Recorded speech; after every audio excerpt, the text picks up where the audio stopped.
దేవుని పరిశుద్ధ నామానికి స్తోత్రాలు కలుగునుగాక. మరొకసారి ఈ సాయంకాలపు చక్కని సమయాన్ని బట్టి దేవునికి మహిమ ఘనత ప్రభావములు చెల్లించుకుంటున్నాను.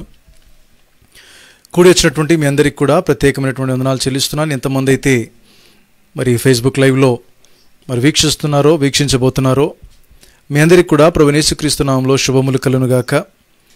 ప్రతిదినము మరి ఫిలదెల్ఫియా సంఘమంతా కూడా సంఘంతో పాటు కలిసి జూమ్ యాప్లోను ఆ తర్వాత ఫేస్బుక్లోను ఈ విధంగా దేవుని పాద సన్నిధిని అనుభవించడానికి దేవుడిచ్చినటువంటి ఈ శ్రేష్టమైన సమయాన్ని బట్టి దేవుని ఎంతగానో స్తుతిస్తున్నాను ప్రియులారా. అద్భుత రీతిగా మరి గడిచినటువంటి దినాలు వారాలుగా చెప్పుకోవచ్చు. ఒకే అంశాన్ని దాదాపు మరి 12 ప్రసంగాలు 12 భాగాలుగా ధ్యానించాము. మనం ధ్యానిస్తున్నటువంటి అంశము మీ అందరికీ తెలిసిన రీతిగా green tree versus dry tree అనే ఈ చక్కని అంశాన్ని. దేవునికి స్తోత్రం కలుగునుగాక. ఈ చక్కని అంశాన్ని బట్టి నేను దేవుని స్తుతిస్తా ఉన్నాను. Green tree versus dry tree, పచ్చని మ్రాను వర్సెస్ ఎండిన మ్రాను.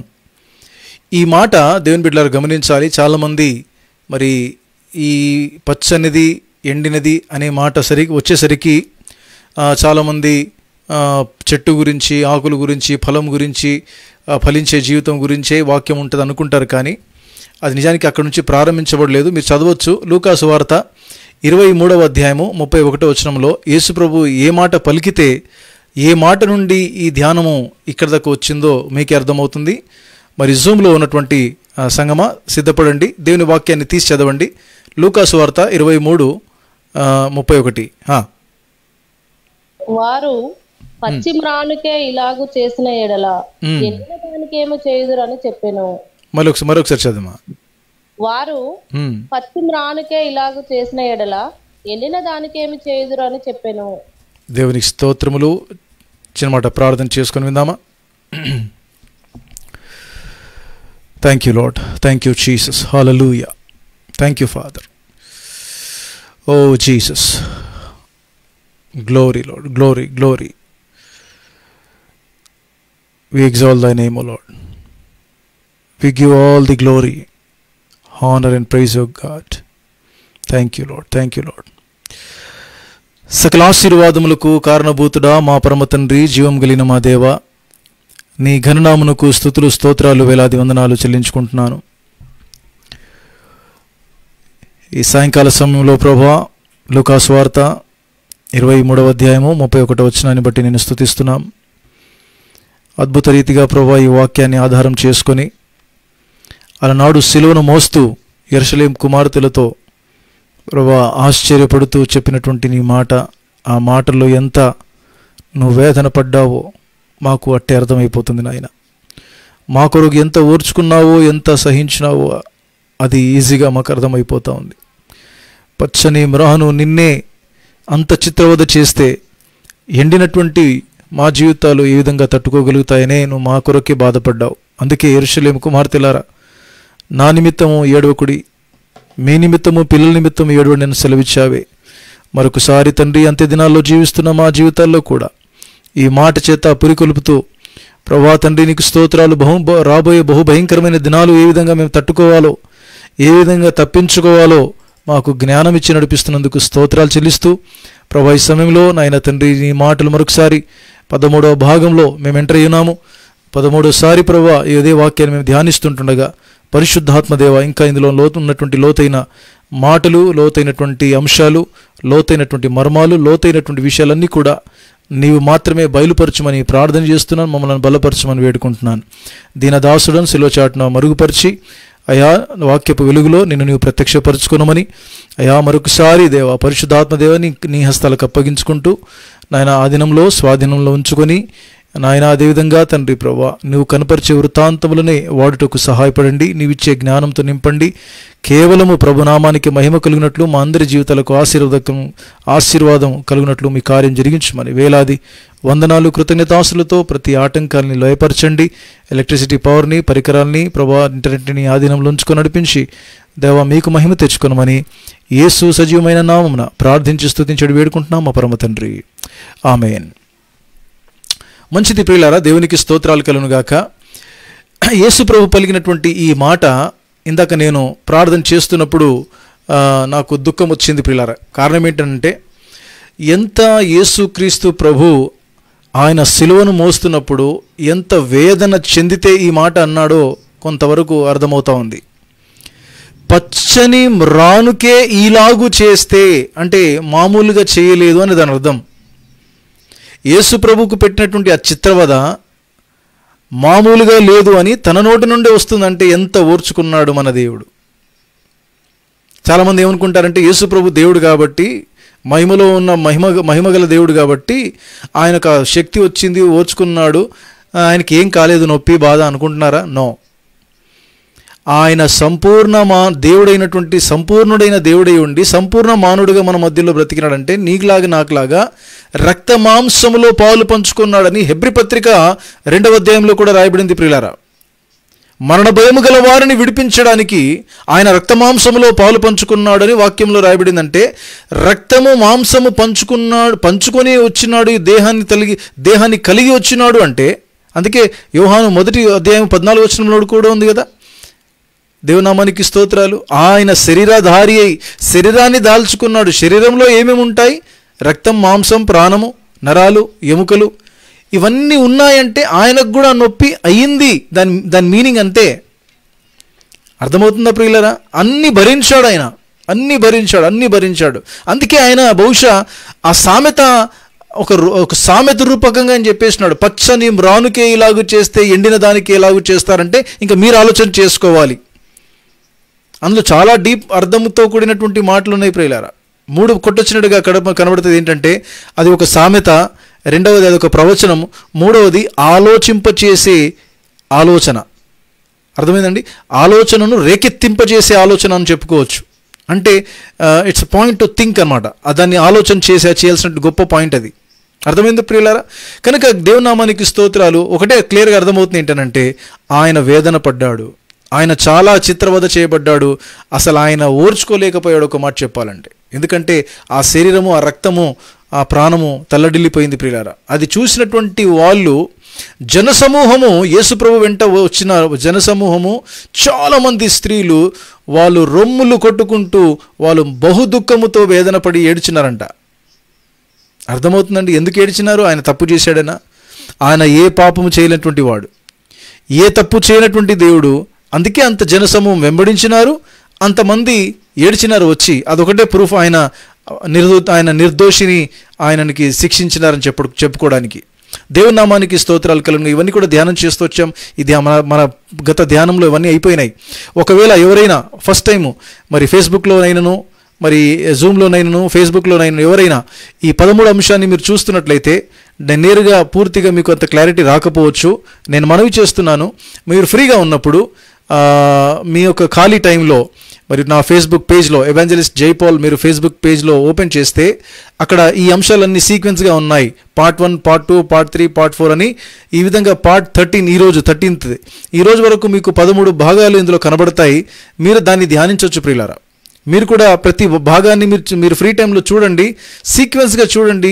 దేవుని మనస్సు, దేవుని హృదయము, దేవుని మనిషి యొక్క పరిస్థితి ఏంటి, ప్రస్తుత కాలపు పరిస్థితి ఏంటి, దేవుడు ఏమై ఉన్నాడు, ఆయన ఎంత వేదన పడ్డాడు, అందులో ఉన్న గొప్ప అర్థాలు ఏంటి, ఇవన్నీ కూడా మీకు ఈజీగా అర్థమైపోతాయి.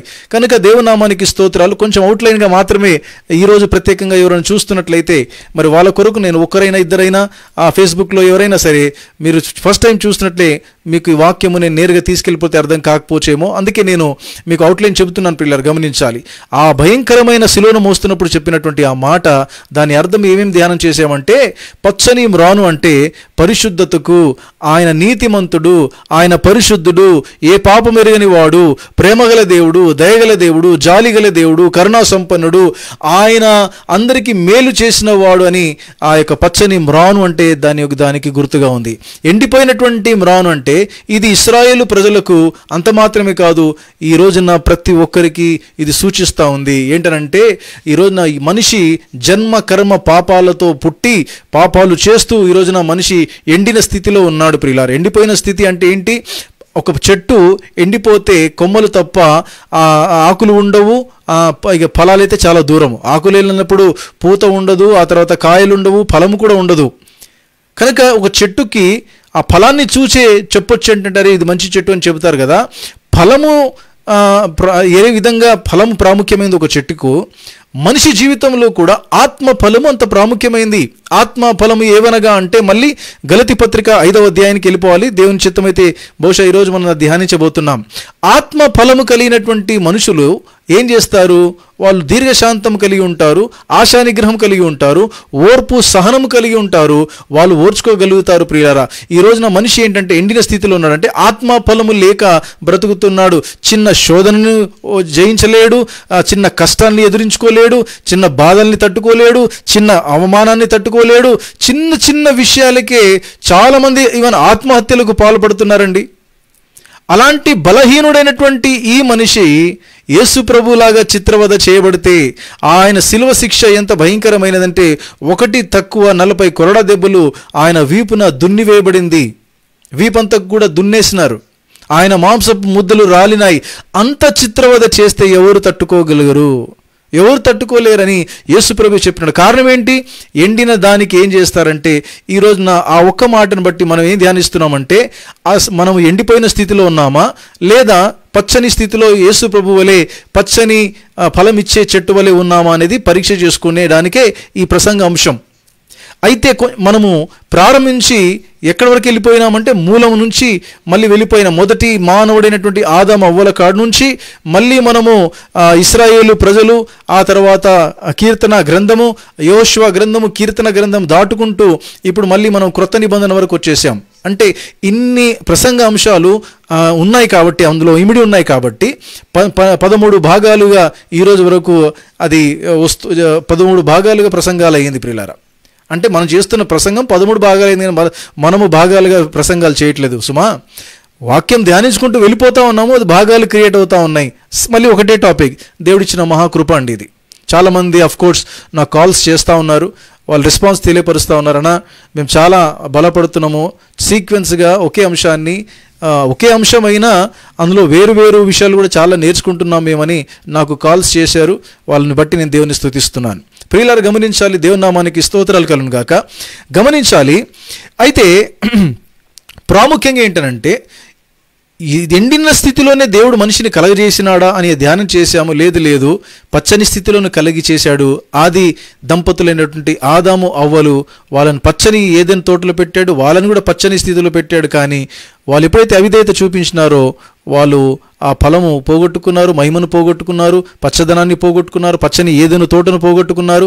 వాళ్ళు మళ్ళీ దిగంబరులై, దేని బిడ్డలారా గమనించాలి, దేవుని మహిమను పోగొట్టుకొని వాళ్ళు ఏదైనా తోట నుండి గెంటి వేయబడి శాపగ్రస్తులైనారు. ఆ రక్తం పంచుకొని పుట్టినటువంటి మానవ జాతి అంతా, ఏ కులమైనా, ఏ మతమైనా, ఏ జాతి ప్రజలైనా, ఏ దేశపు వారైనా సరే ఎండిన స్థితిలో ఉన్నారంటే ఓర్పు, సహనం, పరిశుద్ధత, నీతి లేని ఆ జీవితాలలో ఏ దేవుడైతే ఏ స్వరూపంలో వాళ్ళని కలగజేసినాడో ఆ స్వరూపాన్ని కోల్పోయినారు, ఆ మహిమను కోల్పోయినారు అని ఆ యొక్క వాక్యాన్ని ధ్యానం చేశాము.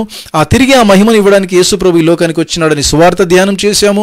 ప్రియులారంత మాత్రమే కాదు, రక్షణ లేని, ఎందుకు రక్షణ పొందట్లేదు జనాలని అది కూడా ఆలోచన చేశాము. ఆ తర్వాత చక్కని వాక్య భాగం అది మీరు దయచేసి చూడాలి, తప్పనిసరిగా చూడాలి. విత్తనములు విత్తువాడు విత్తుటకు వెళ్ళెను, కొన్ని త్రోవ పక్కను, కొన్ని రాతి నేలను, కొన్ని ముళ్ళ పొదను, కొన్ని మంచి నేలను విత్తబడెను. అక్కడ ఆ వాక్య భాగము దయచేసి నేను అనుకుంటున్నాను అది 10వ భాగమో లేకపోతే 9వ భాగమో, దయచేసి తప్పక చూడండి నా ప్రియమైన సోదరి సోదరులారా. అక్కడ దాన్ని బేస్ చేసుకొని మనిషి రక్షించబడ్డాడా లేదా అని తెలుసుకోవచ్చు. ఆ తర్వాత 2 రోజుల క్రితం ఏం ధ్యానిస్తూ వచ్చినామంటే, రక్షణ పొందినారు, రక్షించబడ్డారు, రక్షణ పొందిన తర్వాత కూడా ఫలభరితమైన జీవితం ఎందుకు లేదు అంటే, ఇశ్రాయేలీలు బెస్ట్ ఎగ్జాంపుల్గా కనబడుతున్నారు. వాళ్ళు ఎర్ర సముద్రాన్ని పాయలవడం చూసినారు, వాళ్ళు గొప్ప గొప్ప అద్భుతాలు చూసి మన్నాను భుజించినారు అరణ్యంలో, ఆ తర్వాత బండలో నుండి నీళ్లు త్రాగినారు. అద్భుతాలు చూసి కూడా వాళ్ళలో సనగడము, గునగడము, శోధించడము, వ్యభిచరించడము, విగ్రహారాధన చేయడము, ఇవన్నీ కూడా కొరింథీయులకు రాసిన మొదటి పత్రిక 10వ అధ్యాయంలో మనం దీన్ని ధ్యానిస్తూ వచ్చినాం. ప్రియులారా, కొరింథీయులకు రాసిన మొదటి పత్రిక 10వ అధ్యాయంలో నుంచి మనం ధ్యానిస్తూ వచ్చిన విషయం ఏంటంటే, వాళ్ళకు సంభవించినవన్నీ కూడా మనకు దృష్టాంతములుగా, మనకు ఎగ్జాంపుల్స్గా, మనకు బుద్ధి కలగడానికి దేవుడు ఇక్కడ రాయించి పెట్టినాడనే విషయాన్ని కొరింథీయులకు రాసిన మొదటి పత్రికలో ప్రారంభించాము. ఇశ్రాయేలు ప్రజలు కూడా వాళ్ళు పాలుతేన్లు ప్రవహించు దేశంలో ఎంటర్ అయినారు. ఎవరి ఆధ్వర్యంలో? యెహోషువ యొక్క ఆధ్వర్యంలో పాలుతేనులు ప్రవహించు దేశానికి వాళ్ళు ఎంటర్ అయిపోయి, ఆ తర్వాత కూడా యెహోషువకి దేవుడు వార్నింగ్ ఇస్తాడు ఏంటనంటే, నా ధర్మశాస్త్ర గ్రంథాన్ని దివారాత్రం ధ్యానించు, దాని ప్రకారంగా చెయ్యి, ఆ తర్వాత ఇశ్రాయేల్ ప్రజలకు బోధించు అన్నాడు. అవును ప్రియులారా, దేవుని యొక్క వాక్యము అది దివారాత్రం ధ్యానిస్తే ఏమవుతుందో మళ్ళీ మనం ఎక్కడ చూసాం దాన్ని? ఇదే వాక్యాన్ని యెహోషువ గ్రంథం 1వ అధ్యాయము 8వ వాక్యాన్ని మళ్ళీ మనం దేంతో కంపేర్ చేసాం? కీర్తనలు 1వ కీర్తన 1-3 వచనాలతో కంపేర్ చేసామేంటంటే, అది యెహోవా ధర్మశాస్త్రమందు ఆనందించుచు దివారాత్రం దాన్ని ధ్యానించువాడు ధన్యుడు, ఆకు వాడక తన కాలమందు ఫలమిచ్చు చెట్టు వలె ఉంటాడు. ఎందుకంటే వాడు నీటి ఓరను నాటబడిన చెట్టులాగా ఉంటాడు. ఇశ్రాయేలు ప్రజలు కూడా ఎండిపోతూ వచ్చినారు ప్రియులారా. వాళ్ళ జీవితాల్లో ఎండుదనాన్ని చూసాము. అంత మాత్రమే కాదు, వాళ్ళు ఎంతవరకు ఎండిపోతూ వచ్చినారంటే, ఇర్మియా కాలంలో కూడా దేవుడు ఇదే మాట చెప్పినాడు. ఇర్మియా గ్రంథంలో కూడా 17వ అధ్యాయము 5వ వచనంలో మీరు చదివినట్లయితే, యెహోవాను నమ్ముకున్నవాడు ధన్యుడు, యెహోవానికి ఆశ్రయముగా ఉండును, వాడు జలముల యొద్ద నాటబడిన చెట్టు వలె ఉండును, అది కాలువల ఎరును, దాని వేలు తన్నును, వెట్ట కలిగినను దానికి అది భయపడదు, దానికి ఆకుపచ్చగా ఉండును, తర్వాత వర్షము లేని సంవత్సరం ఉన్న చింత నొందదు, కాపు మానదు. ఎవరండి వీళ్ళు? వీళ్ళు కూడా ఇశ్రాయేల్ ప్రజల గురించి మాట్లాడుతున్నాడు దేవుడు. ప్రజలు ఇలా ఉండాలి. చూసారు, ఇక్కడ ఒక చెట్టు కనబడతా ఉంది, అది నీటి కాలువ పక్కనే ఉంది కాబట్టి ఎప్పుడు కూడా పచ్చగా ఉంటుంది. అది ఆ విధంగా జనాలు ఉండాలని దేవుడు కోరుకుంటున్నాడు ప్రియులారా. దాని గురించి కూడా మనం మొన్న ధ్యానం చేశాం. అయితే దేవుని నామానికి స్తోత్రాలు. అదే కంటిన్యూగా వస్తున్నటువంటి ప్రజలు వాళ్ళ జీవితాల్లో కూడా ఈ రోజు వరకు ఏం జరుగుతూ ఉంది ప్రియులారా అర్థమవుతుందా? ఇశ్రాయేలు ప్రజలు మాత్రమే కాదు, నేటి క్రైస్తవ్యంలో కూడా చాలామంది రక్షణ పొందినారు, చాలామంది మారు మనసు పొందినారు, పాప క్షమాపణ పొంది బాప్తిసం తీసుకున్నారు. చాలామంది ఒకే ఆహారం భుజిస్తున్నారు, వాక్యం అనే ఆహారం భుజిస్తున్నారు. దేవుని యొక్క రక్తానికి సాదృశ్యంగా ఉన్న ద్రాక్ష రసములో బలలో పాలు పంచుకుంటున్నప్పటికీ కూడా వాళ్ళ జీవితాల్లో ఏం జరుగుతుంది తెలుసా అండి? తిరిగి ఫలించలేని జీవితాలు కనబడతా ఉన్నాయి. దానికి బలమైనటువంటి కారణము యేసు ప్రభు చెప్పేసినాడు. మత్తయి సువార్త 13వ అధ్యాయంలో మనం 9వ 10వ భాగంలో ధ్యానించిన రీతిగా, కొన్ని రాతి నేలను పడ్డాయి, కొన్ని ముండ్ల పొదల్లో పడ్డాయి. ఇందులో చాలామంది గిరుకులు కొడతా ఉంటారండి క్రైస్తవులు. చాలామంది క్రైస్తవులు నేటి దినాల్లో ఈ 2 రాతి నేలను పోలిన వారి, ముండ్ల పొదల నేల పోలిన వారి చాలామంది ఉన్నారు. రాతి నేల ఏంటంటే, ఇందులో మళ్ళీ తక్కువ మంది ఉంటారు. వాక్యం నిమిత్తం శ్రమ హింస కలగగానే వాళ్ళు వెనకైపోతారు. దేవుని కొరకు ముందుకు రారు, వాళ్ళు వెనకైపోతారు. అది నాతి నేల.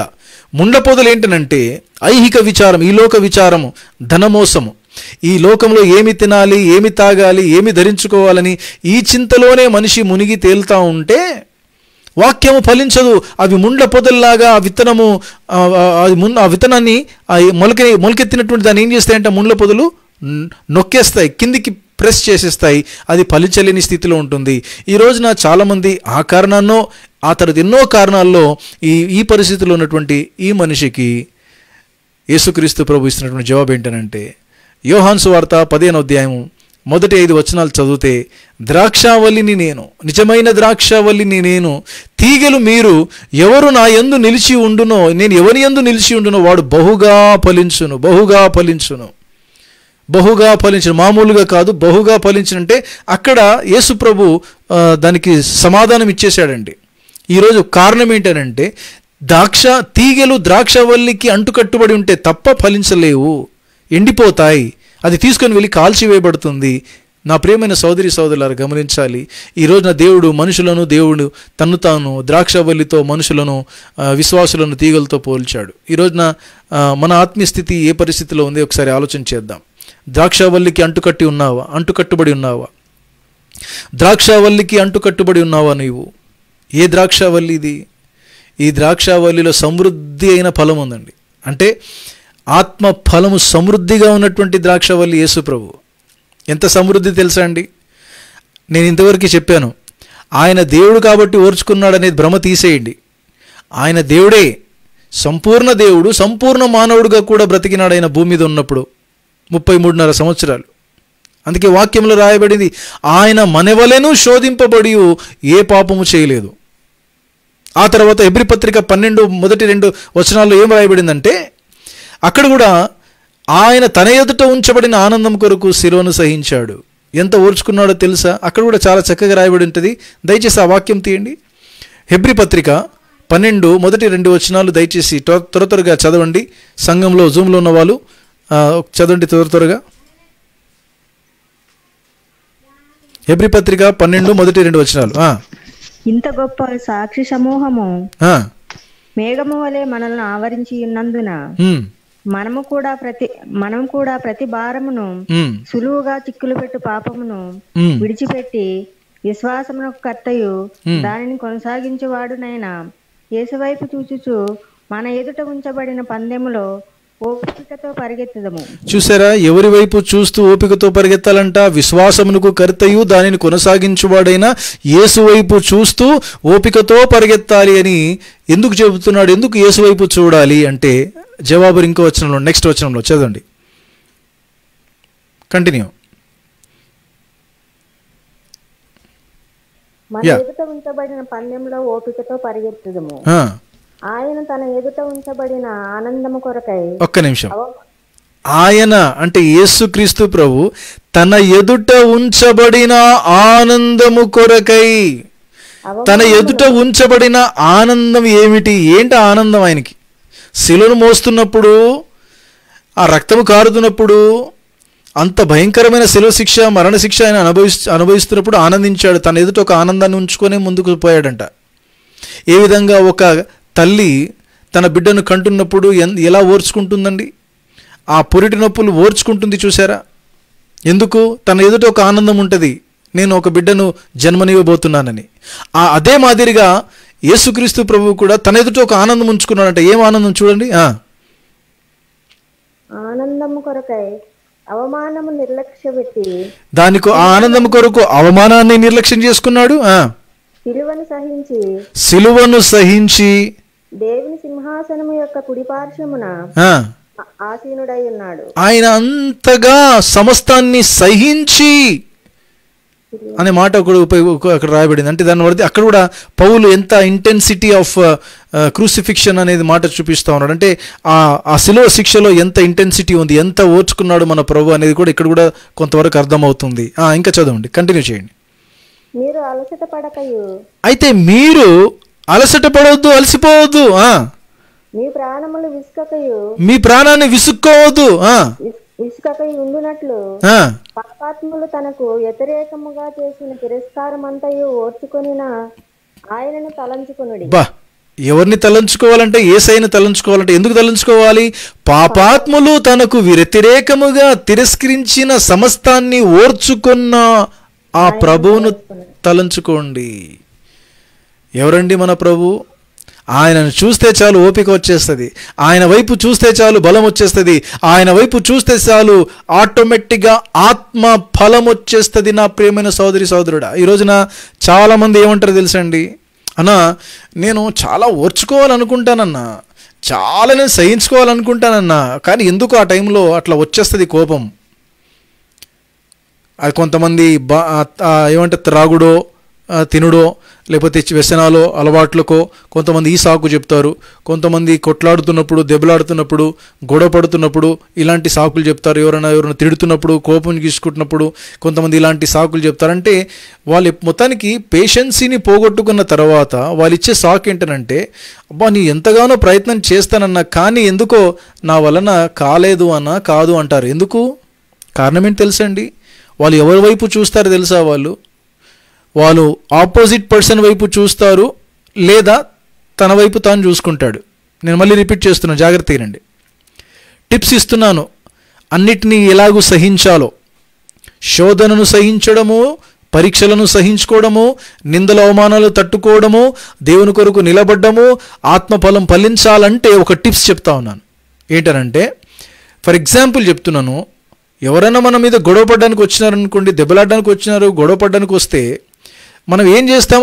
వాళ్ళ ఆపోజిట్ పర్సన్ యొక్క యాటిట్యూడ్ని మనకు అర్థమైపోతుంది. ఎంత భయంకరమైన మనుషులు వీళ్ళు, వాళ్ళు తిడుతూ ఉంటారు, వాళ్ళ మీదకి వస్తూ ఉంటారు, వాళ్ళ వైపు చూస్తూ ఉంటే ఆటోమేటిక్గా మనకు లోపల కోపం వచ్చేస్తూ ఉంటుంది. ఈ లోపం ఏమైపోతుంది తెలుసా? మన వైపు మనమే చూసుకుంటాం. అంటే నువ్వు ఎంత నేను ఇంత తట్టుకోగలిగినాను, నేను ఇంత తట్టుకోగలను, ఇంకా నా వల్ల కాదు అని ఇమీడియట్గా ఏం చేస్తాడు మనిషి? తన పేషెన్స్ని కోల్పోతాడు. ఆ సమయంలో చూడాల్సింది ఎవరిని? వాక్యం ఏం చెప్తుంది? ఇప్పుడు చదువుకున్న వాక్యంలో ఎవరి వైపు చూడాలంటమా? ఎవరిని తలంచుకోవాలంట? దేవుణ్ణి తలుచుకోరన్నా. ఎస్ ఈవెన్ ఐ నో, మీకు కూడా తెలుసు. కానీ ఎలా వర్ణించాడు వాక్యంలో అది చెప్పాలి మీరు. వాక్యం నేర్చుకోండి, వేగ్గా నేర్చుకోవద్దు. దేవుడు, దయ్యం, సైతాన్ ఇట్లా కాదు. ఎబ్రీ పత్రిక 12 మొదటి 2 వర్షాలు చదివించాను. పరిశుద్ధాత్మ దేవుడు ఎలా పరిచయం చేస్తున్నాడు యేసయ్యను అలా చెప్పాలి మీరు కూడా. ఎవరి వైపు చూడాలంటే ఏం చెప్పాలి మనం? మొత్తం లైన్ చెప్పండి. చెప్పండి ఇప్పుడు. Very good very good very good very good. ఇలా చెప్పాలి. విశ్వాసమునకు కర్తయు దాన్ని కొనసాగించువాడైన యేసు వైపు చూచుచు. తర్వాత ఎవరిని తలంచుకోవాలంట అక్కడే చెప్పాడు. ఎవరిని తలంచుకోవాలి ఇప్పుడు చెప్పండి, లైన్ కంప్లీట్ చేయండి. మన ఎదుట పందెంలో ఓపికతో పరిగెత్తుదాము. రైట్, పరిగెత్తుదాము. తలంచుకోవాలని మాట ఉంది కింద. ఎవరిని తలంచుకోవాలి? మళ్ళీ యేసయ్యని అనకండి, అక్కడ లైన్ కంప్లీట్ చేయండి. మీరు అలసట పడకయు మీ ప్రాణమును విసుకకై ఉండునట్లు పాపాత్ములు చేసిన తిరస్కారం అంతయు ఓర్చుకొనిన ఆయనను తలంచుకొనుడి. ఎక్కడి నుంచి చెప్పాలి ఇప్పుడు మనము? పాపాత్ములు. రైట్. అక్కడి నుంచి ఒక సెంటెన్స్ కంప్లీట్ అవుతుంది. అంటే యేసు ప్రభువును పరిచయం చేస్తున్నాడు పరిశుద్ధాత్మ దేవుడు. పౌలు ఆఫ్ కోర్స్ పత్రిక రాస్తున్నాడు, కానీ ఎలా పరిచయం చేస్తున్నాడు చూడండి. ఎవరి వైపు చూడాలంటే విశ్వాసమును కర్తయు దానిని కొనసాగించువాడైన యేసు వైపు. మీ ప్రార్థనలు కూడా ఇలానే చేయండి మీరు. దయచేసి మీరు చేసే ప్రేయర్ కూడా ఇలానే ఉండాలి. ప్రభువా, విశ్వాసమును కర్తయు దాన్ని కొనసాగించువాడైన యేసు వైపు చూచే కృప మాకు దయచేయని మొత్తం సెంటెన్స్ వర్లించండి మీ ప్రార్థనలో. అండ్ సెకండ్, ఎవరిని తలంచుకోవాలంట? పాపాత్ములు తనకు వ్యతిరేకముగా. చదవండి, పాపాత్ములు తనకు వ్యతిరేకముగా చేసిన తిరస్కారమును ఓర్చుకొనిన ఆయనను తలంచుకోండి. అందుకే వాక్యాన్ని బైహార్ట్ చేయాలండి. నా ప్రియమైన సోదరి సోదరులారా, మీ ఆత్మీయ జీవితం బలంగా ఉండాలంటే వాక్యాన్ని బైహార్ట్ చేసుకోండి. టకటకటకటక వల్లించాలి మీ మనసు. బైహార్ట్ అంటే కేవలము మైండ్ అండ్ నోటికి సంబంధించి కాదు, అది హృదయంలో భద్రపరచబడి ఉండాలి. హృదయంలో వాక్యాలు ఉంటాయి. సైతానుడు వచ్చి శోధించినప్పుడు యేసుప్రభు ఏం చేసినాడు? ఆ వాక్యాన్నే తీసుకొని ఎత్తిపట్టినాడు. వాక్యం అనే ఖడ్గాన్ని ఉపయోగించినాడంటే మనస్సులో హృదయం అనే పలక మీద దేవుని యొక్క వాక్యాలు రాసుకోవాలి ప్రియులారా. ఇర్మియా గ్రంథంలో దేవుడు అదే అన్నాడు. ఒకప్పుడు దేవుడు పలకల మీద రాసినాడు. ఎంగ్రేవింగ్ అంటారు దాన్ని. ఎన్ని పలకలు రాసినాడు తెలుసా?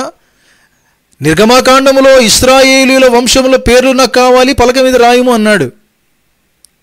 అంత మాత్రమే కాదు, సీనాయి పర్వతం మీద 10 ఆజ్ఞల పలకలు 2 పలకల మీద దేవుడు తన చేవ్రాతతో రాసినాడు. దాన్ని ఎంగ్రేవింగ్ అంటారు, ఎంబోజింగ్ అంటారు. అలాగా ముద్ర వేసి ఇచ్చినాడు చేతికి. అర్థమవుతుందండి? ఈ విధంగా దేవుడు కొన్ని పలకలు రాయించాడు. ఇర్మియా గ్రంథంలో ఏమంటాడో తెలుసా? మీ హృదయం అనే పలక మీద వీటిని రాసుకోండి. అదే సామెతలు 3వ అధ్యాయంలో కూడా రాయబడింది. దేవుని యొక్క ధర్మశాస్త్రమును అది నీ హృదయం అనే పలక మీద రాసుకో అంటాడు. నా ప్రియమైన సోదరి సోదరులారా, ఈ వాక్యాలను వింటున్న మన జీవితాల్లో మంచి మంచి వాక్యాలు మనకి ఏదైతే కొన్ని చాలా అట్రాక్టివ్ వర్సెస్ ఉంటాయి, అది మీరు బైహార్ట్ చేసుకొని మీ మనసులో పెట్టుకోండి ప్రియులారా. వీలైతే ఒక సపరేట్ బుక్ మెయింటైన్ చేయండి. మీకు నచ్చిన వాక్యాలు రాసుకోండి. మీకు మంచిగా అనిపిస్తే రాసుకొని మరి దాన్ని మీరు ఏం చేయాలి? బైహార్ట్ చేసుకొని మనసులో పెట్టుకోండి. సాతానుడు శోధించే సమయం వచ్చినప్పుడు ఆటోమేటిక్గా మనలో ఉన్నటువంటి ఆ వాక్యాలు బయటకు వస్తాయి. అందుకే ఇంట్లో ఎక్కడ కూడా వాక్యాలు ఉండాలి అని ఎందుకంటారు తెలుసా? అలా కూర్చొని ఏదో ఆలోచన చేస్తాము, టెన్షన్ వచ్చేస్తుంది, రైట్? చింత వచ్చేస్తుందో, పిల్లల ఫీజో, పిల్లల తిండియో, లేకపోతే బట్టలో, లేకపోతే అదో, లేకపోతే ఇదో, ఆ ప్రాబ్లము, ఈ ప్రాబ్లమో, అనారోగ్యమో, చాలా విషయాలు మన మీద దాడి జరుగుతూ ఉంటుంది మన మనసులకి. అలా కూర్చున్నప్పుడు మనకు ముందున్న గోడ, మన ఇంట్లో అలా కూర్చున్నప్పుడు మన ఇంటి గోడ మీద ఒక వాక్యం కనబడింది అనుకోండి, తప్పకుండా వాక్యపు వెలుగులో దేవుడు మనతో మాట్లాడతాడు. అలా ఇంటి గోడలపైన రాసుకోవాలని ద్వితీయోపదేశకాండం 6వ అధ్యాయం 4వ వచనంలో రాయబడింది. అంత మాత్రమే కాదు, మనం బైహార్ట్ చేసుకోవాలి. సో యేసు ప్రభువుని ఎలా వర్ణిస్తున్నాడో నా ప్రాణప్రియుడు. అందుకే షూలమితి ఎందుకు అలా వర్ణించింది అనుకుంటున్నారు మీరు? వావ్, పరిశుద్ధ ఇప్పుడే అందిన వార్త. ఇప్పుడే దేవుడిచ్చిన తలంపు వినండి జాగ్రత్త. ఈ పాయింట్ మీద ప్రభువును వర్ణించాలి. ఆమె అంట పరిగెడుతూ ఉందంట, నా ప్రియుడు ఎక్కడున్నాడు, నా ప్రియుడు కనబడతలేడు, నా ప్రియుడు కనబడతలేడు. ఆమె పరుగులు తీస్తూ ఉంది. రైట్. ఆ పరుగులు తీస్తున్నప్పుడు అంట ఎవరు అడిగినారంట, ఏంది ఇంత పరుగులు తీస్తుంది, ఏంటి ఈమె ప్రియుడు అంత ప్రత్యేకమైన వాడా, ఎవరమ్మా నీ ప్రియుడు, ఎలా ఉంటాడు అంటే ఆమె ఏమన్నదంట చెప్పండి, మీకు తెలిసిన విషయమే. జూమ్లో ఉన్నారు చెప్పండి, చెప్పండి. ధవళవర్ణుడు, అతి 10,000 మందిలో అతి సుందరుడు అన్నాడు. Very good. ధవళవర్ణుడ నా ప్రాణనాథుడా, రత్నవర్ణుడ నా ప్రాణ స్నేహితుడా, ధవళవర్ణుడ నా ప్రాణనాథుడా, రత్నవర్ణుడ నా ప్రాణ స్నేహితుడా, జీవజలము నాకు త్రాగనిచ్చావు, జీవ గ్రంథములో నా పేరు రాశావు, ఏమి చీని రుణము తీర్చగలను, ఏమి చీని ప్రేమ పోల్చగలను, ఏడాది దూడలనా వేలాది పొట్టేలనా, నా ప్రాణమా నా అంతరంగమా, నాలోనున్న నా సమస్తమా, ఆయన చేసిన మేలులన్నీ, ఆయన చేసిన మేలులన్నీ దేనిని మరువకుమా, దేనిని వరువక కొనియాడుమా. ఆమె అన్నదంట, నా ప్రియుడు ధవళవర్ణుడు, రత్నవర్ణుడు, అతి సుందరుడు, అతి కాంక్షణీయుడు, అతి మనోహరుడు, 10,000లో గుర్తింపదగిన వాడు అని ఇంత పెద్ద డీటెయిల్ ఇచ్చేసిందండి. వావ్. ఈ రోజున నేను అడిగినారనుకోండి, ఎవరు నీ ప్రభు, నీ దేవుడు ఎవరు అంటే ఏం చెబుతావు? ఏం చెప్తావు? దేవుడు ఎవరు అంటే నువ్వు ఎవరివి? క్రిస్టియన్ అంటావా? క్రిస్టియన్. కొంతమందికి ఆ చెప్పని కూడా రాదు సరిగా, క్రిస్టియన్ అని చెప్పని కూడా సరిగా రాదు, క్రిస్టియన్ అలాంటి మాటలు వాడతారా? నీ దేవుడు ఎవరని చెప్తే యేసు ప్రభు అంటావా? ఎవరైనా అడిగితే ఇలా వర్ణించండి ప్రభువును, ఆయన గొప్పతనాన్ని వర్ణించండి, అదే సువార్త ప్రియులారా. అర్థమైందా మీకు? అదొక అవకాశం. అలా ఎవరైనా అడిగినారంటే ఆయన గుణలక్షణాలు చెప్పేయాలి మన జీవితాల్లో. సమృద్ధి అయిన ఆత్మ ఫలముతో నిండి ఉన్నటువంటి వాడు మన ప్రాణప్రియుడు, సమస్తాన్ని ఓర్చుకున్నటువంటి దేవుడు. ఆయనను తలంచుకుంటే చాలు, శోధనలు మనం జయిస్తాము, ఆ పరీక్షల్లో మనం నిలబడతాము. కష్టకాలంలో కూడా ఇది ఆత్మ ఫలం ఉంటుంది సమృద్ధిగా. కాబట్టి ఎంత ఈ వేడి తగిలినా, ఎండ తగిలినా ఇది మాత్రము దాని భయపడదు, చింతపడదు, కాపు మానదంట. అలాంటి చెట్టు వలె మన ఆత్మీయ జీవితాలు ఉండాలని దేవుడు కోరుకుంటున్నాడు ప్రియులారా. ఉన్నాయా అలాంటి ఆత్మీయ జీవితాలు? అది లేకపోతే దేవుడు అంటున్నాడు చూడండి, ఆత్మ ఫలము ఈ విధంగా ఫలించే చెట్టు వలె ఉండాలని దేవుడు కోరుకుంటున్నాడు. ఫలించాలి అంటే మనం ఆయనలో తీగలమై ఉండాలి, ఆయనలో అంటుకట్టుబడి ఉండాలి, ఆయనలో మనం అంటుకట్టుబడి ఉండాలి. నా ప్రేమన సోదరి సోదరులారా గమనించాలి. అయితే ప్రాముఖ్యంగా మన ప్రాముఖ్యమైనటువంటి వచనంలోనికి వెళ్తున్నాం. మీరు అనొచ్చు, ఫలభరితమైన జీవితాన్ని ఎలా తెలుసుకోవచ్చు అంటే గలతీలకు రాసిన పత్రిక 5వ అధ్యాయము 22వ వచనంలో పౌలు మనకు అరటిపండు ఒలిచి ఇచ్చినట్టుగా ఇచ్చినాడండి. మనము ఏ ఫలం ఫలించాలి? ఒక పచ్చని చెట్టుగా ఉండాలి. యేసు ప్రభువులు అంటుకట్టుబడి ఉంటే పచ్చగా ఉంటాము. ఏ ఫలము మనం ఫలించాలి? ఈ నరజాతి నరమొక్కలను దేవుడు నాటినాడు కదా, ఏ ఫలము దేవుడు ఆశిస్తున్నాడు? అండ్ ఆదికాండం 1వ అధ్యాయం 27వ వచనం ప్రకారంగా ఆయన స్వరూపము, ఆయన పోలికను ఎక్కడ మనం చూడొచ్చు అంటే దాదాపు ఇక్కడ కనబడుతుంది. చూడండి, ఆత్మ ఫలము. రైట్. గలతీలకు రాసిన పత్రిక 5వ అధ్యాయము 22వ వచనం చదవండి పిల్లలు. ఆత్మఫలమేమనగా ప్రేమ, సంతోషము, సమాధానము, దీర్ఘశాంతము, దయాలత్వము, మంచితనము, విశ్వాసము, సాత్వికము, ఆశా నిగ్రహము. దేవునికి స్తోత్రం. ఎంత చక్కగా రాశాడండి. ఆత్మ ఫలము, ఇదంతా కూడా జాగ్రత్త. ఇక్కడ నా స్క్రీన్ చూడండి, ఇక్కడ స్క్రీన్ వైపు చూడండి. ఇక్కడ ఏం రాయబడిందండి? ఆత్మ ఫలములు అని రాయబడిందా, ఫలము అని రాయబడిందా? ఫలము. ఫలము అంటే ఏంటి? ఇది ఒకటే ఫలము, ఒకటే ఫలము, రైట్? ఫలము ఒకటే, కాకపోతే ఇన్ని తొమ్మిది రకాలైనటువంటి మాటలు ఇక్కడ రాసి, అంటే లక్షణాలు, లేకపోతే మనలో ఉండవలసినటువంటి ఆ పోలికలు, దేవుని యొక్క పోలికలు, రైట్? ఏముండాలంటే నంబర్ 1, మనలో ప్రేమ అనే ఫలం ఉండాలి. రెండవది సంతోషము అనే ఫలం ఉండాలి. మూడవది సమాధానము అనే ఫలము. నాలుగవది దీర్ఘశాంతము అనే ఫలం. ఐదవది దయాళుత్వము అనే ఫలం. ఆరవది మంచితనం అనే ఫలం. ఏడవది విశ్వాసము అనే ఫలము. ఎనిమిదవది సాత్వికము అనే ఫలము. ఆ తర్వాత 9వది ఆశా నిగ్రహము అనే ఫలం. ఇవన్నీ కూడా తగిన కాలమందు ఫలము మనం దేవుడికి ఇవ్వాలి. తగిన కాలమందు అంటే ఏంటిదని అర్థం? ఇక్కడ ప్రేమ వచ్చింది, నువ్వు ప్రేమించే సమయం వచ్చిందనుకోండి, నీ ప్రేమను నువ్వు వ్యక్తపరచాలి, రైట్? నీ ప్రేమను నువ్వు వ్యక్తపరచాలి అంటే ఆ సమయం వస్తుంది, నీ ప్రేమ ఏమిటో కనపరచాలి. దేవుని పట్ల నీకున్న ప్రేమ, ఆ తర్వాత మనుషుల పట్ల నీకున్న ప్రేమ, నిస్వార్థమైన ప్రేమ. ఈ ప్రేమ పవిత్రమైన ప్రేమ గురించి మాట్లాడుతున్నాను. ఎందుకంటే ప్రేమకి నిర్వచనమే మార్చేసింది ఈ లోకం. ప్రేమ అంటే ఇంకా అది లవ్ ఎఫైర్ అని తీసుకోవడము, అది ఒక యవనస్తురాలకి అంటగట్టేయడము. లవ్ అనే మాటకి, ఆ సింబల్ చూసే ఆ లవ్ అనే మాటకి మొత్తం మీనింగే మారిపోయిందండి. అర్థమవుతుందా? దాని మీనింగే మార్చేస్తున్నారు. అసలు నిజమైన నిర్వచనం ప్రేమకి బైబిల్ గ్రంథమే సెలవిస్తూ ఉంది. బైబిల్ గ్రంథంలోనే మనకు స్వచ్ఛమైన ప్రేమ, పవిత్రమైన ప్రేమ, ఈవెన్ దేవుని ప్రేమను ఏమన్నారో తెలుసా అండి? దేవుని ప్రేమను అగాపే ప్రేమ అన్నారు. అగాపే ప్రేమ, నిస్వార్థమైన ప్రేమ, ఏమి ఆశించని ప్రేమ. అంటే ఆ ప్రేమలో, ఆ లోతుల్లో ఉన్నటువంటి ఆ ప్రేమ యొక్క లోతును మనం అర్థం చేసుకోలేం. కనుక దేవుని నామానికి స్తోత్రాలు కలుగును గాక. అలాంటి స్వచ్ఛమైన పవిత్రమైన ఆ ప్రేమ మన జీవితాల్లో కూడా మనం కలిగి ఉండాలి, ఒక ఫలముగా అనేది దేవుడు ఆశిస్తూ ఉన్నాడు. ఎందుకంటే ప్రేమలోనే సమస్తం ఉంది.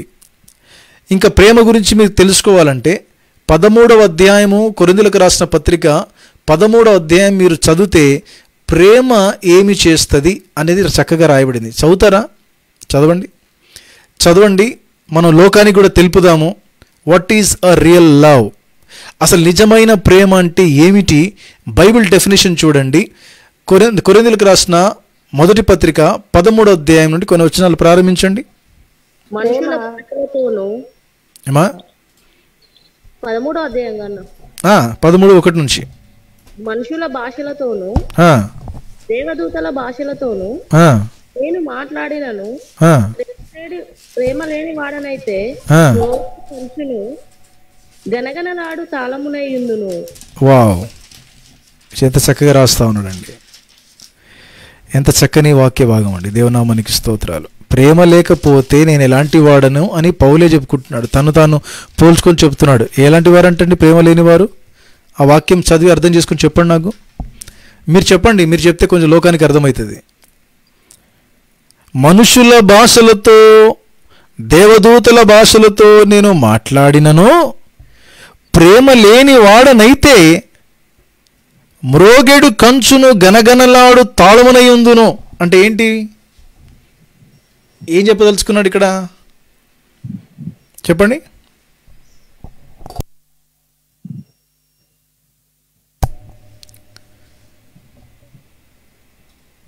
ఏం చెప్పదలుచుకున్నాడు?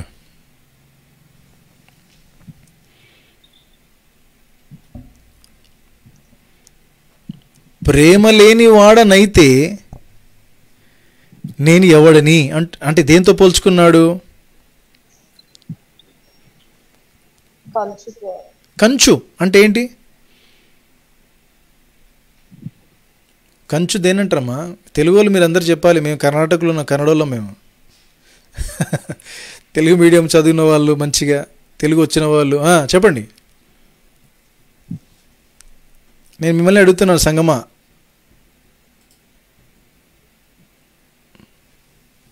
గంట అన్న. కంచు అంటే గంట. కంచు అంటే గంట. Very good. అలా చెప్పండి, కొంచెం హెల్ప్ చేయండి నాకు కూడా, నేను కూడా నేర్చుకుంటాను మీ నుంచే. ఓకే,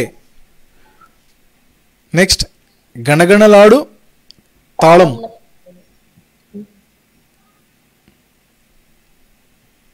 గంట తాళం. గంట ఏం చేస్తుంది, తాళం ఏం చేస్తుంది? Tongue tongue tongue tongue tongue అంటది కదా, అంతేనా? గంట ఏం చేస్తుంది? టంగ్ టంగ్ టంగ్ అని సౌండ్ ఇస్తుంది. ఆ తర్వాత గణగణలాడు తాళము.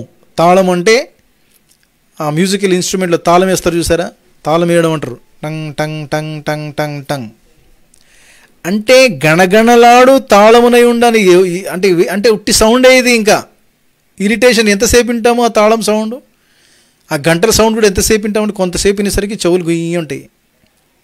అంటే వేస్ట్. ఇంకా మనుషుల భాషలతో మాట్లాడినను, దేవదూతల భాషలతో మాట్లాడినను నేను ప్రేమ లేని వాడనైతే, ఒకవేళ నాలో ప్రేమ లేదు అంటే, నేను కఠినుడను అంటే, నాలో దయ, ప్రేమ, జాలి లేదు అంటే ఏంటంట, నేను మ్రోగెడు, కంచు, గంట, తాళంతో నేను సమానుణ్ణి అంటున్నాడు పౌలు. ఎందుకు ఈ మాట మాట్లాడుతున్నాడు తెలుసా? కొరింథీ సంఘము ఆత్మ వరాల విషయంలో చాలా ఇంట్రెస్టెడ్ సంఘం ఇది. వాళ్ళ ఇంట్రెస్ట్ అంటే దేని మీద ఉంటుంది తెలుసండి? కొరింథీ సంఘంలో ఆత్మ వరాలు అంటే వాళ్ళకు చాలా మక్కువ. ఆ విషయంలో చాలా ఇంట్రెస్ట్ కలిగిన ప్రజలు వాళ్ళు, ఆ కొరింథీ సంఘం. అందుకే కొరింథీ సంఘంలో వాళ్ళకి ఆత్మ వరాల గురించి ఎక్స్ప్లెయిన్ చేసినాడు. 9 రకాలు అయినటువంటి ఆత్మ వరాలు. ఆత్మ వరాలు రులు అనండి, ఆత్మ వరాలు అనొచ్చు, అనాలి కూడా. ఫలం వచ్చే దగ్గరికి వచ్చేసరికి ఫలములు అనొద్దు, ఆత్మ ఫలము. రైట్? ఆత్మ వరాలు 9, ఆత్మ ఫలము 9. ఇలాగా దీన్ని వర్ణించాలి. రైట్? ఇది మీ మైండ్లో పెట్టుకోండి. మీరు ప్రార్థన చేసేటప్పుడు కూడా ఇలానే ప్రార్థన చేయాలి. వాక్యం చెప్పేటప్పుడు కూడా ఇలానే వాక్యం చెప్పాలి. ఆత్మ ఫలము, ఆత్మ వరాలు. ప్రభువా నాకు ఆత్మ వరాలు దయచేయి, ఆత్మ ఫలముతో నింపు అని ప్రార్థన చేయాలి. దేవుని నామానికి స్తోత్రాలు, ఇట్టి కృప దేవుడు మనకందరికి అనుగ్రహించును గాక. ఈ సందర్భం ఏంటంటే పౌలు ఇక్కడ కొరింథీ సంఘములో వాళ్ళు అన్య భాషలు మాట్లాడాలి, ఆత్మ వరాలు కలిగి ఉండాలి, 9 వరాలు కలిగి ఉండాలని ఆపేక్ష కలిగిన ప్రజలు వాళ్ళు. ఈ ఆపేక్ష కలిగినటువంటి ప్రజలకు పౌలు ఇక్కడ ఏం చెప్తున్నాడంటే, నేను మనుషుల భాషలతోనూ దేవదూతల భాషలతో ఒకవేళ మాట్లాడినా గొప్ప విషయమే. ఆ రోజుల్లో మటు ఈ రోజుల్లో కూడా, ఈ రోజుల్లో కూడా ఇది ఒక పెద్ద గొప్ప విషయం అయిపోయిందండి. నా ప్రియమైన సోదరి సోదరులారా గమనించాలి. ఈరోజే ఒక సేవకుడు కాల్ చేశాడు నాకు, కర్ణాటక రాష్ట్రం నుండే. ఇదే విషయం చర్చించుకుంటూ వచ్చాం మేము ఈ మాటల విషయంలోనే. నిజమైనటువంటి ఆత్మ వరాలు, దానికి సంబంధించినటువంటి అన్ని భాషల గురించి దేవుడు తన ప్రజలకి, దేవుడు విశ్వాసులకు ఇస్తున్నాడు, పరిశుద్ధాత్మ దేవుడు ఇస్తాడు. కానీ అందులో కనబడుతుంది అన్ని దాంట్లో నిజమెంత అండి? అది బట్టి కొట్టినట్టు, కాపీ కొట్టినట్టుగా కొన్ని లైన్లు మైండ్లో పెట్టుకున్నారు. అది తప్ప ఇంకా వేరే మాటలు వీళ్ళకి రావు. అర్థమవుతుందండి? ఎప్పుడు చెప్పినా అవే మాట్లాడతారు, అవే ఉచ్చరిస్తారు. కనుక దాన్ని బట్టి ఇంకా చూసే వాళ్ళకి ఏంటంటే, అమ్మో ఏదో మాట్లాడేస్తా ఉన్నాడు, ఇది దేవుని ఆత్మ ఉందని. ఈ అమాయకమైనటువంటి క్రైస్తవ ప్రజలు వాక్యం లోతుల్లోనికి వీళ్ళ వేర్లు ఆ నీటి ఓరను తాకవు. వీళ్ళ వేర్లు పైనే ఉంటాయి, ఎండిపోయిన స్థితిలో ఉంటారు. వాక్య జ్ఞానం ఉండదు, వాక్యం యొక్క అవగాహన ఉండదు. చూసిన దాన్ని భ్రమపడిపోతారు చాలామంది. జాగ్రత్తగా ఉండండి.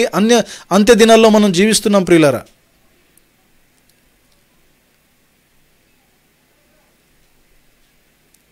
ఇక్కడ పౌలు అంటున్నాడు, నేను ఒకవేళ భాషలతోనూ, మనుషుల భాషలతోనూ, దేవదూతల భాషలతోనూ మాట్లాడినా ప్రేమ లేకపోతే కేవలము గంటతో సమానము, tongue tongue tongue tongue tongue తప్ప దేనికి పనికిరాను అన్నట్టు.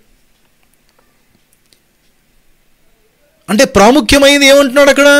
ఇంకా మీకు చదవండి, కింద మీకు అర్థమవుతుంది. ఈ వాక్య భాగం చదివి మనం ముగించుకుందాం. 2వ వచనం, రైట్. ప్రవచించు కృపావరము కలిగి మర్మములన్నీయు జ్ఞానమంతయు ఎరిగిన వాడనైనను కొండలను పెకలింపగల పరిపూర్ణ విశ్వాసము గల వాడనైనను ప్రేమ లేని వాడనైతే నేను వ్యర్థుడను. వావ్, ఇప్పుడు క్లియర్గా చెప్పేసినాడు. గణగణ అనలేదు, గుణగుణ అనలేదు, టంగ్ టంగ్ టంగ్ అనలేదు. చాలా క్లియర్గా చెప్పేసినాడు. ఐ యామ్ వేస్ట్, నేను వ్యర్థుడను. ఎప్పుడు? ప్రేమ లేని వాడనైతే. అబ్బే, ప్రేమ ఏంటండి? ఆఫ్టర్ ఆల్ నాకు అన్య భాషలు మాట్లాడే తెలుసు, నాకు ఆ వరం ఉంది, నాకు ఈ వరం ఉంది. ఏ వరం అంట? 2వ వచనంలో ప్రవచించు కృపావరము కలిగి మర్మములన్నీ జ్ఞానమంతయు ఎరిగిన వాడై, మర్మములన్నీ జ్ఞానమంతయు ఎరిగిన వాడనైనను. వావ్, ప్రవచించు కృపావరము కలిగి మర్మములన్నీ జ్ఞానమంతయు ఎరిగిన వాడు. మర్మము, జ్ఞానము ఏంటండి?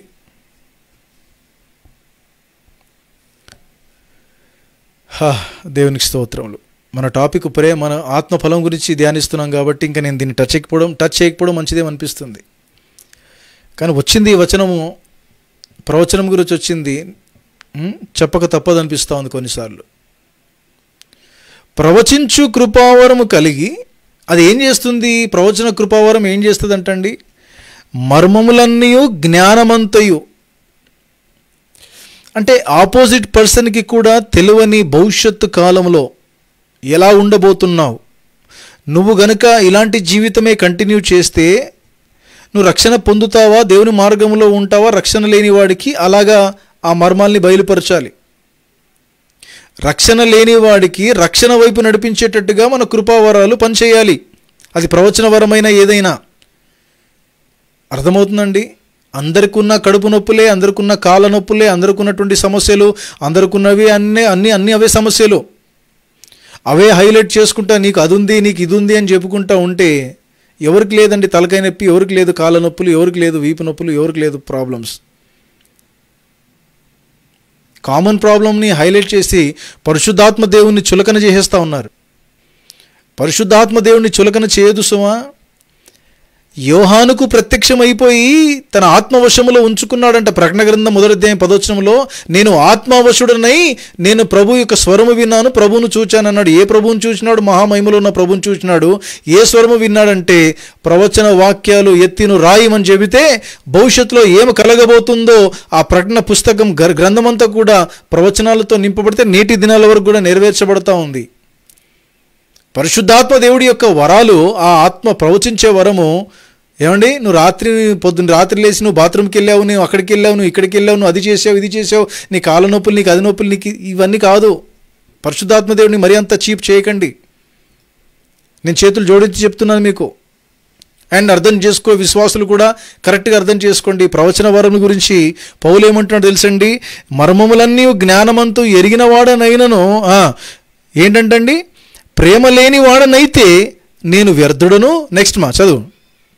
బీదల పోషణ కొరకు నా ఆస్తి అంతయు ఇచ్చినను కాల్చబడుటకు నా శరీరమును అప్పగించినను ప్రేమ లేని వాడనైతే నాకు ప్రయోజనమేమీ లేదు. అయ్యో, చూసారండి ఇంపార్టెన్స్ ఆఫ్ లవ్. మనుషుల యొక్క ప్రేమ, దేవుని ప్రేమ కలిగి బ్రతకడం గురించి మాట్లాడుతా ఉన్నాడు. ఒకవేళ ప్రేమ లేని వాడైతే నాకు ప్రయోజనం ఏమిటి, నాకు లాభం ఏంటి? నెక్స్ట్ 4వ వచనం. ప్రేమ దీర్ఘకాలము సహించును. చూడండి, ప్రేమ ఏం చేస్తా ఉందంట. మీరు అవన్నీ టిక్ చేసుకోండి దయచేసి. వీలైతే ఒక సపరేట్ నోట్బుక్ను మెయింటైన్ చేయండి, రాసుకోండి, డీటెయిల్గా రాసుకోండి, దాన్ని టిక్ చేయండి. ప్రేమ ఏం చేస్తుందంటే ప్రేమ దీర్ఘకాలము సహిస్తుంది, దయ చూపిస్తుంది, ప్రేమ మత్సరపడదు, ప్రేమ డంబముగా ప్రవర్తించు. ఐ యామ్ గ్రేట్, నేనే గొప్పోని అన్నట్టుగా ప్రవర్తించదు. అది ఉప్పొంగదు, అమర్యాదగా నడవదు, స్వప్రయోజనమును విచారించుకొనదు. స్వప్రయోజనం అంటే సొంత ప్రయోజనం గురించి, స్వార్థం గురించి ఆలోచన చేయదు, త్వరగా కోపపడదు, అపకారమును మనసులో ఉంచుకొనదు, అపకారము మనస్సులో ఉంచుకొనదు, దుర్నీతి విషయమై సంతోషపడక సత్యమునందు సంతోషించును. దుర్నీతి విషయంలో ఆనందించదు ప్రేమ, సత్యమందే సంతోషిస్తుంది. అన్నిటికీ తాలుకొనును, అన్నిటినీ తాళుకుంటుంది, అన్నిటిని నమ్మును, అన్నిటినీ నమ్ముతుంది, అన్నిటిని నిరీక్షించును, అన్నిటినీ నిరీక్షిస్తుంది, అన్నిటిని ఓర్చును. అన్నిటినీ ఓర్చుకుంటుంది. ప్రేమ శాశ్వత కాలముండును, ప్రేమ శాశ్వత కాలము ఉంటుంది. నెక్స్ట్, ప్రవచనములైనను నిరర్ధకములగును, భాషలైనను నిలిచిపోవును, జ్ఞానమైనను నిరర్ధకమగును. మనము కొంత మట్టుకు ఎరుగుదుము, కొంత మట్టుకు ప్రవచించుచున్నాము గాని వచ్చినప్పుడు పూర్ణం కానిది నిరర్ధకమగును. రైట్, చదువు. నేను పిల్లవాడనై ఉన్నప్పుడు పిల్లవాని వలె మాట్లాడుతుని, పిల్లవాని వలె తలంచితిని, పిల్లవాని వలె యోచించితిని. ఇప్పుడు పెద్దవాడనై పిల్లవాని చేష్టలు మానివేసితిని. ఇప్పుడు అద్దంలో చూచినట్టు సూచనగా చూచుతున్నాము, అప్పుడు ముఖాముఖిగా చూతుము. ఇప్పుడు కొంత మట్టుకే ఎరిగి ఉన్నాము, అప్పుడు నేను పూర్తిగా ఎరుగబడిన ప్రకారము పూర్తిగా ఎరుగుదును. కాగా విశ్వాసము, నిరీక్షణ, ప్రేమ ఈ మూడును నిలుచును. వీటిలో శ్రేష్టమైనది ప్రేమయే. శ్రేష్టమైనది ప్రేమయే అంటే మొత్తానికి ఈ 13వ అధ్యాయం ప్యాసేజ్ అంతా కూడా మనము అలా ఓవర్ వ్యూగా చూస్తే ఈ దేని గురించి మాట్లాడుతున్నాడో తెలుసా? ఇక్కడ ఆత్మ వరాలు వర్సెస్ ఆత్మ ఫలము. నేను ఇక్కడ మీకు చూపిస్తున్నాను కదా స్క్రీన్లో కదండి. ఆత్మ ఫలాలు, ఆత్మ ఫలము, ఆ తర్వాత ఆత్మ వరాలు. ఈ రెండింటిని కంపేర్ చేస్తూ ఏమంటున్నాడో తెలుసా? ఒకవేళ భాషలు ఆగిపోతాయేమో, ప్రవచనాలు కూడా ఆగిపోతాయేమో, అవన్నీ నిరర్ధకమైపోతావేమో, కానీ ప్రేమ శాశ్వత కాలం ఉంటుంది. అంటే లాస్ట్ వరకు నిలబడుతుంది. అంటే నిలబడేది ఆత్మ ఫలమే. ఆత్మ వరాలు ఆగిపోతాయేమో, ఆత్మవరాలు నిరర్ధకమైపోతాయేమో, మీరు ఆత్మ ఫలము గురించి మీరు కాన్సన్ట్రేట్ చేయండి. మీలో ఫలము లేకపోతే ఏమి లాభము అన్నట్టుగా ఇక్కడ పౌలు చెబుతున్నటువంటి మాటల్లోనే అర్థమైతే ఈ రోజుల్లో చాలామంది ఆత్మవరాలు వెనకాలే ఉన్నారండి. ఆత్మవరము ఒక చెట్టుకి బలము లాంటిది. ఆత్మ ఫలము ఒక చెట్టుకి అది జీవము లాంటిది. ఇప్పుడు చూడండి, బలమైన చెట్టు ఉంది. నేను చెప్పాను కదా ఇంతకుముందు కూడా, మామిడి తోట ఒక వ్యవసాయకుడు వేసాడు. చిన్న విత్తనము పెద్ద తోటలో పెద్ద చెట్లు అయిపోయినాయి. 1 ఎకరం తోట వేసాడు అనుకుందాం. అందులో మామిడి చెట్లు వేసాడు. చెట్టు బలంగా ఎదిగింది, ఆకులు పచ్చగా ఉన్నాయి, కానీ పూత లేదు, కాత లేదు, దానికి ఫలము లేదు. అందుకే తెలంగాణ సాయిలన్న ఒక పాట రాశాడు. చెట్టు చూస్తే బలం మంచిగుంది, పూత లేదు, కాత లేదు, వేసిన ఎరువు వ్యర్థమాయన. చెట్టు చూస్తే పచ్చగుంది, పూత లేదు, కాత లేదు. చెట్టు చూస్తే పచ్చగుంది, పూత లేదు, కాత లేదు, వేసిన ఎరువు వ్యర్థమాయన. నా చక్కని పాట అది, చాలా రోజులు పాడుకోక. నా రెక్కల కష్టం వృధాయన, ఏసి నెరువు వ్యర్థమాయన. నా రెక్కల కష్టం వృధా ఆయన అంటాడు వ్యవసాయకుడు. చెట్టు చూస్తే పచ్చగుంది, పూత లేదు, కాత లేదు అంటే ఏంటి దాని అర్థము? అలాంటి చెట్లు దేనికి ఉపయోగం చెప్పండి? అంటే ఆత్మ వరాలు కలిగినటువంటి ప్రజలు ఉన్నారు, విశ్వాసులు ఉన్నారు. ఆత్మ ఫలం ఎక్కడా? ఆ ఆత్మ ఫలము లేకపోతే ఆ చెట్టు దేనికి? ఇంకొక మాట చెప్పాలంటే బ్యాలెన్సింగ్గా ఉండాలండి. ఆత్మ వరాలు కావాలి, ఆత్మ ఫలము కూడా కావాలి. ఇలా కనీసం ఇలాగన్నా మనం ఎదగాలి ప్రియులారా. చెట్టు బలంగా ఉండాలి, ఫలము కూడా ఇవ్వాలి. కానీ అన్నిటికంటే ప్రాముఖ్యంగా ఫలము కనబడకపోతే యేసుక్రీస్తు ప్రభు చెట్టును శపించేసినాడు. ఓ అంజూరమా, నాకు ఆకలి అవుతుంది, నాకు ఆ పండ్లు ఇస్తావా, నేను ఆకలి తీర్చుకుంటాను అని ఎతికినప్పుడు ఆ ఆకుల మధ్యలో ఒక్క ఫలం కూడా కనబడలేదంట. అన్ని ఆకులే పచ్చపచ్చగా కనబడ్డాయి. ఇమీడియట్గా శపించేశాడు. ఐ డోంట్ వాంట్ దిస్, నాకు వద్దు అది. యేసు ప్రభు శపించిన వెంటనే సాయంకాలం వరకు, మరుసటి దినం వరకు అది ఎండిపోయిన పరిస్థితి. అంటే ఏంటి దేవుడు కోరుకుంటున్నాడు ఈ రోజున, ఈ అంత్య దినాల్లో? ఆత్మ ఫలం మీద కాన్సన్ట్రేషన్ పెట్టండి. Fruit of the spirit. ఎంతవరకు మనలో ప్రేమ కలిగి మనం బ్రతుకుతున్నాం, ఇతరుల పట్ల ఆ ప్రేమ, దేవుని ప్రేమ, పవిత్రమైన ప్రేమ గురించి మాట్లాడుతున్నాను. నా ప్రియమైన సోదరి సోదరులారా గమనించాలి. చూసారా, ఒక ఆత్మ ఫలములో ఒక ఫలము ప్రేమ ఎంత పెద్ద పని చేస్తుందో ఒక అధ్యాయంలోనే రాయబడింది. నేను మనవి చేస్తున్నాను, వీలైతే దయచేసి సంగమా దీన్ని చక్కగా రాసుకోండి లేదా బైహార్ట్ చేసుకోండి. ప్రతి మాట ఇందులో ముత్యం లాంటిది. ప్రతి మాట ఇందులో ముత్యం లాంటిది. దీన్ని ఎన్ని వచనాలు ఉన్నాయి? 13 అధ్యాయంలో 13 వచనాలు ఉన్నాయి. బాగుంది, గమ్మత్తుగా 13 అధ్యాయంలో 13 వచనాలు ఉన్నాయి. ఈ 13 వచనాలు కంటత నేర్చుకోగలిగితే చాలా బాగుంటుంది. ఎవరైనా చూడకుండా మీరు చెబితే మీకు నేను ప్రైజ్ ఇస్తాను. ఒక కాంపిటీషన్ అనుకోండి. Take your own time. Okay, take your own time. ఎప్పటికైనా మీరు సిద్ధపడండి, నేర్చుకోండి, బైహార్ట్ చేసుకోండి. చక్కని ప్యాసేజ్ ఇది. ఇందులోనే అంతా ఉంది. నిన్ను వలే నీ పొరుగు వారిని ప్రేమించు అన్నాడు యేసయ్య. ఆ ప్రేమ గురించి మనం మాట్లాడుకుంటున్నాం. ఆత్మఫలంలో ఉన్న ప్రేమ మనకు కావాలి. ఆ సమయం వచ్చినప్పుడు నువ్వు ప్రేమ చూపించకుండా ద్వేషం చూపించావనుకో, అది దేనికి పనికిరాదు ప్రియులారా. దేవునామానికి స్తోత్రాలు. ఇట్టి ఆత్మఫలం కలిగిన ప్రేమ అనే ఆత్మఫలము దేవుడు మనకందరికీ అనుగ్రహించును గాక. మంచిది, ప్రార్థన చేసుకుందాం. అందరూ కూడా తలలు వంచండి, కళ్ళు మూసుకోండి. ఈ సమయంలో మనం విజ్ఞాపన ప్రార్థనలకు వెళ్ళబోతున్నాం. సేవకులు మనల్ని ప్రార్థనలో నడిపిస్తారు. వాక్యము కొరకు ప్రార్థించిన తర్వాత మీ ప్రార్థన అవసరతలు ఏమైనా ఉంటే ఈ కామెంట్ సెక్షన్లో, ఫేస్బుక్లోనైనా, యూట్యూబ్లోనైనాను, మీరు దయచేసి జూమ్లోనైనాను మీరు సేవకులకు చెప్పండి. మీ కొరకు విజ్ఞాపన ప్రార్థన చేస్తారు.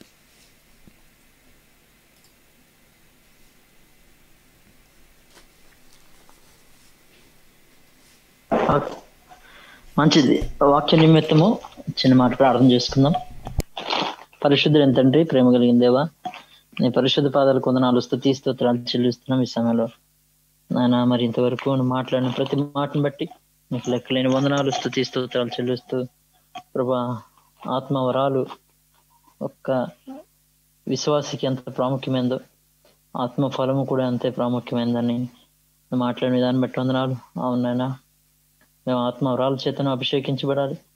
ఆత్మ ఫలాలు కూడా మా జీవితాల్లో ఫలించబడుతూ ప్రభువా నీ యొక్క గుణ అతిశయమును ప్రచురింప చేసే విధంగా మా జీవితాలు వింటున్న వారి జీవితాల్లో కూడా అనుగ్రహించి మహిమ పొందుకోమని కృప చూపించి మీ నామానికి మహిమ ఘనత ప్రభావాలు చెల్లించుకో. నజరేయుడైన యేసుక్రీస్తు నామములో ప్రార్థించి వినయంగా బ్రతుకుని అడిగి వేడుకుంటున్నాం తండ్రి. ఆమేన్, ఆమేన్. మంచి దేవునికి స్తోత్రములు. మరి సమయంలో ప్రార్థన మనలో ఉంటే దయచేసి త్వరగా తెలియజేయండి, రాసుకుని మనం ప్రార్థనలోకి వెళ్దాం. సురేష్ చెప్పండి సిస్టర్. వినిష యొక్క గర్భఫలం కోసం చేయండి అన్న. ఓకే. అదే విధంగా ఇంకా కాళ్ళ నొప్పి కొంచెం తగ్గలేదన్న. ఓకే. దానికోసం సురేష్ అన్న. చెప్పండి నాకు. అన్న, నాన్నకి కాలు వాపొచ్చిందట అన్న. ఓకే, సరే అక్క. సరే సరే అన్న. నవీన్కి నెగిటివ్ వచ్చిందన్న. Okay okay, praise Lord. Okay, ఈ రోజు రిపోర్ట్లు వచ్చినాయి, తనకి ప్రార్థన చేయటానికి. ఓకే ఓకే, సరే సరే సరే అండి. వసంత అక్క, నాన్నగారి పేరు చెప్పక్క. హలో, గంగారం అన్న. అర్థం కాలేదు అక్క, మళ్ళీ చెప్తా. గంగారం. గంగారం గంగారం గంగారం. ఓకే ఓకే,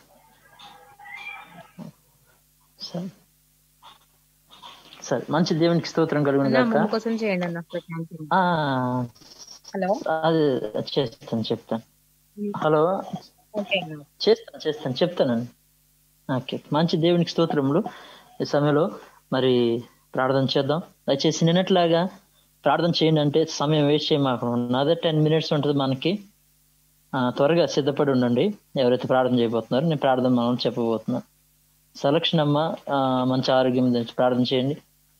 లలితమ్మ గారి గురించి కూడా ప్రార్థన చేద్దాం. థైరాయిడ్ నుంచి సర్జరీ లేకుండా దేవుడు స్వస్థపరచాలని ప్రార్థన చేద్దాం. సోదరు వినిషక్ గర్భఫలం అనుగ్రహించాలని, రామ సిస్టర్ కూడా కాలు ఇంకా కింద పడి కాలు బెనికింది, ఇంకా వాపు ఇంకా తగ్గలేదని కాలు సహోదరు కూడా నొప్పి నుంచి స్వస్థపరచాలని ప్రార్థన చేయమని.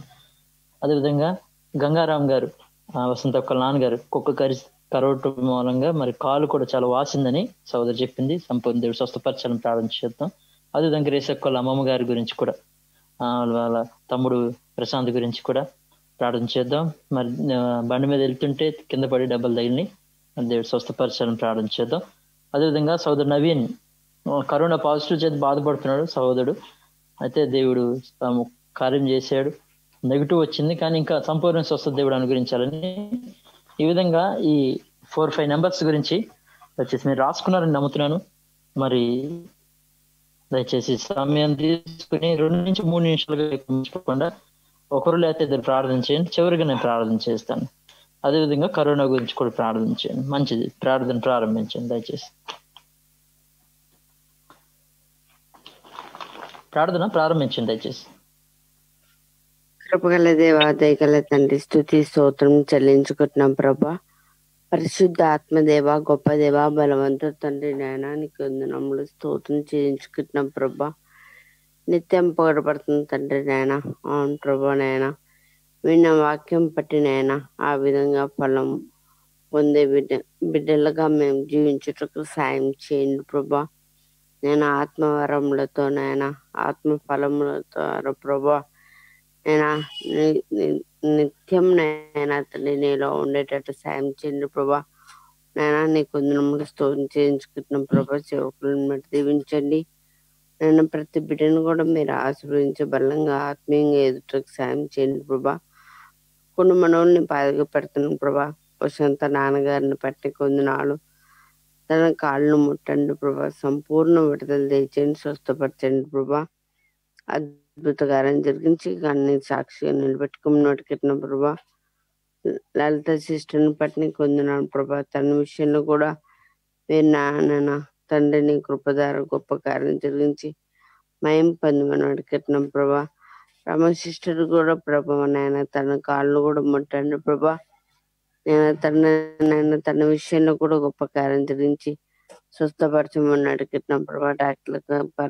డాక్టర్ అయిన గొప్ప దేవా, నేను తన విషయంలో కూడా ప్రభా నీ రక్తం ప్రోత్సహించి తను ముట్టి స్వస్థపరచమని అడిగిన ప్రభా.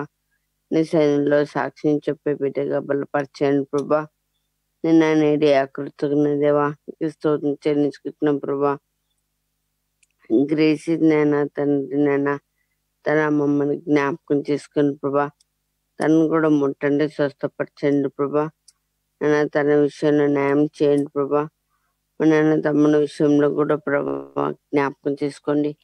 తన కుటుంబ విషయంలో నాయన తన కృప చేయించి సాయం చేయండి, స్వస్థపరచండి, కారణం జరిగించమని అడుగుతున్నాం ప్రభా. ఇదిగోండి ప్రభా, నవీన్ జ్ఞాపకం చేసుకుని ప్రభా. నేను కరోనా నుంచి నాయన తండ్రి ఎంతో కాపాడుతున్న దేవా. నా బిడ్డ విషయంలో మీరు జ్ఞాపకం చేసుకుంటే సంపూర్ణంగా ఇంకా విడుదల దయచేసి నీ సన్నిధిలో నాయన సాక్ష్యం చెప్పే బిడ్డగా నడిపించము దేవా. ప్రార్థనలో ఎన్నో అద్భుత కార్యం జరిగించి సాక్షిగా నిలబెట్టావు ప్రభా. నీకు వందనాలు ప్రభా. ఈ మనవులను మీరు ఆలకిస్తారని నమ్మచ్చున్నాను ప్రభా. సాక్షి నిలబెట్టుకోండి ప్రభా. మీ నాయన ఆత్మను కూడా మీరు జ్ఞాపకం చేసుకోండి. తను కూడా నాయన ముట్టండి ప్రభా. ఆపరేషన్ విషయంలో సక్సెస్ చేసినందుకు వందనాలు. ఇంకా లేచి త్వరగా నడుచుటకు సాయం చేయండి ప్రభా. ముట్టండి, స్వస్థపరచండి ప్రభా. నేను అతన్ని నీ కొందనమ్ముడు స్తోత్రం చేయించుకుంటున్నాం ప్రభా. ఈ నాయన తండ్రి ఎవరైతే గురించి ప్రార్థనలు నాయన చేసాం ప్రభా. ఇంతవరకు వాళ్ళందరి విషయంలో నేను బాధలు పట్టుకుని కూర్చాడుతున్నాను తండ్రి. నాయన నీ రక్త ప్రోత్సాహన నాయన ముట్టి స్వస్థపరిచి అద్భుత కార్యము జరిగించి నీ రక్షణ సంపూర్ణంగా దయచేసి దీవించి ఇంకా ఆత్మీయంగా వాళ్ళందరూ మేమందరం కూడా జీవించేటట్లు సాయం చేయండి ప్రభా. ఇదిగోండి ప్రభా నాయన కరోనాను తొలగించండి. నేను ఇంకా భయంకరంగా వస్తుంది అంటున్నాను ప్రభా. సంపూర్ణంగా విడుదల దయచేయండి, నెమ్మది స్వస్థత దయచేయండి ప్రభా. నాయన ఎక్కడి నుంచి వస్తుంది దాన్ని తరిమి కొట్టే శక్తిమంతుడు నువ్వు ఒక్కడివే నాయనా. నేను మనుషులకు జ్ఞానం ఇచ్చేది నువ్వే నాయన. ఈ కార్యం జరిగించి భయం పొందమని అడుగుతున్నా ప్రభా. నా సంఘాన్ని, సంఘ బిడ్డని, సంఘ కాపర్లను తండ్రి అందరిని కూడా దీవించండి, ఆశీర్వదించండి. తండ్రి వినగల చెవులు మాకు ధరింపచేసి ఇంకా ఆత్మీయంగా బలంగా ఎదుగుదల చేసినందుకు నీకు పాదాభివందనములు స్తుతులు స్తోత్రం చేయించుకుంటూ లెక్కలేని వందనములు స్తుతులు స్తోత్రం చేయించుకుంటూ నేను తగిన నామని చేస్తూ పరిశుద్ధ నామని యేసు నామమున వేడుకుంటున్నాం తండ్రి.